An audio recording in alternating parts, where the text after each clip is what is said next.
Bonjour, bienvenue sur netprof.fr. Aujourd'hui, nous allons voir comment enregistrer une facture d'achat de base. Alors, une facture d'achat de base s'enregistre dans des comptes, comme tout document. Donc, un compte est présenté de cette façon. D'un côté, vous avez le débit, côté gauche, côté droit, le crédit.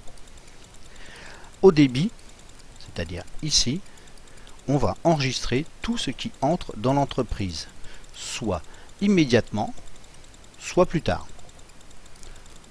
Voilà, donc c'est ce qui entre dans l'entreprise. Côté crédit, bien entendu, on va enregistrer tout ce qui va sortir de l'entreprise, soit immédiatement, soit plus tard.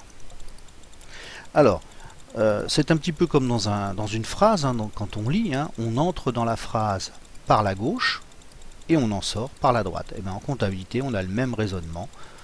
Tout ce qui rentre dans l'entreprise va être au débit, tout ce qui va en sortir va être au crédit. Pour des documents comme des factures. Alors, analysons maintenant une facture et voyons comment l'enregistrer. Alors, on va se placer chez un des deux partenaires de cette facture. Donc ici, nous allons travailler sur l'entreprise Yon Équitable. Alors, regardons un petit peu cette facture. On voit qu'il existe ici une personne tout en haut, à gauche, et une entreprise un peu plus en dessous. La personne qui est en haut à gauche est dénommée le fournisseur. C'est celui qui rédige le document. La personne située en dessous va donc être le client. Alors, maintenant posons-nous la question, si je suis client, quel acte commercial je réalise ? Un achat ou une vente. Un client a pour habitude d'acheter, donc j'ai réalisé un achat. Alors maintenant, allons plus loin et voyons comment enregistrer cette facture.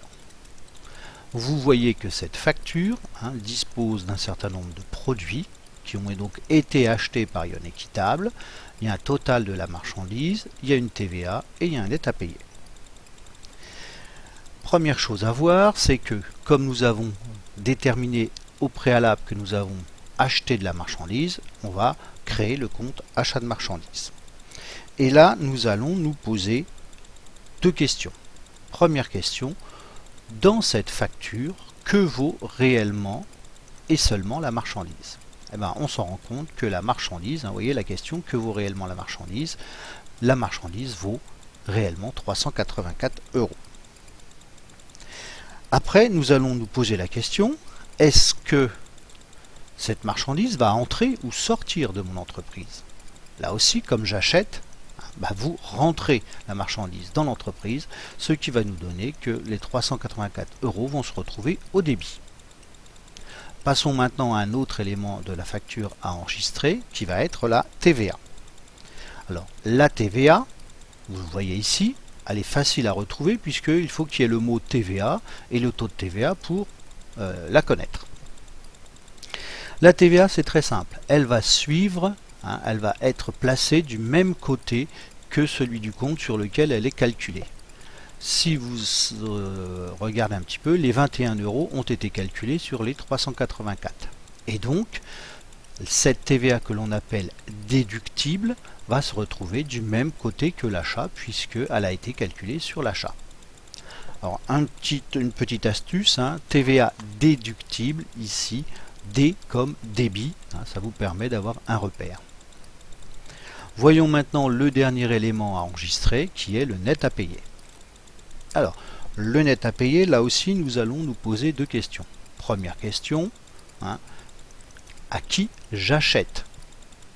La réponse est simple, j'ai acheté à Lobodis et on a déterminé que c'était le fournisseur, donc je vais créer le compte fournisseur.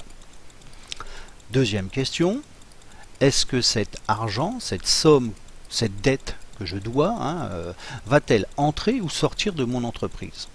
On se rend compte que à un moment donné, il va bien falloir que je paye mon fournisseur, donc cette somme d'argent va sortir. Et donc si elle sort, elle va se retrouver au crédit du compte fournisseur. Récapitulons un peu tout ça. Voyons notre écriture. Achat 384 au débit, TVA 21,12 € au débit et fournisseur 405,12 € au crédit. Une règle comptable est importante à avoir en tête, c'est la règle de la partie double, c'est-à-dire qu'il me faut autant d'argent au débit qu'au crédit.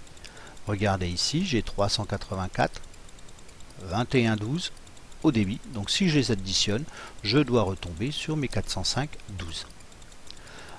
Voyons un petit peu comment cela se présenterait dans un journal d'un logiciel. On y mettrait la date, donc journal d'achat bien entendu, janvier, on y mettrait la date, le numéro de la facture, on retrouve notre 607 pour 384, la TVA pour 21, fournisseur pour 405, bien entendu dans le libellé on mettrait que c'est la facture Lobodis, et le logiciel lui faisant les calculs, on verrait bien que la partie double a été respectée. Voilà, j'en ai terminé avec cette leçon et vous donne rendez-vous sur une prochaine. Au revoir.